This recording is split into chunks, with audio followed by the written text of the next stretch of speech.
Hello, আজকে আমি একটি ব্রাইডাল আয়না বানিয়ে দেখাবো, যার জন্য প্রথমেই একটি হার্ডবোর্ডে আমি গ্লুগান লাগিয়ে নিয়েছিলাম। গ্লুগানের সাহায্যে আমি ব্যাক ক্যামেরায় হার্ডবোর্ডে আয়নাটি লাগিয়ে নিয়েছিলাম। আয়না লাগানো শেষে আমি আয়নাটির চারো সাইডে গ্লুগানের সাহায্যে লেস লাগিয়ে নিয়েছি। এরপরে আমি গ্লুগান দিয়ে আবারও কিছু আর্টিফিশিয়াল গোলাপ ফুল লাগিয়ে নেব।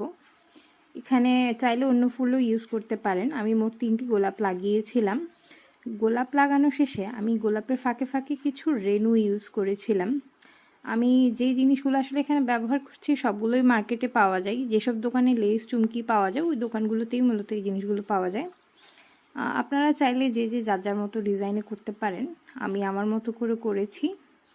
চারিদিকে রেনু লাগিয়ে ফুল দিয়ে আমি খুব সিম্পল একটা ডিজাইন ট্রাই করেছিলাম। আপনারাও চাইলে করতে পারেন। সবশেষে এই আমার আয়নার ফাইনাল লুক। ধন্যবাদ সবাইকে।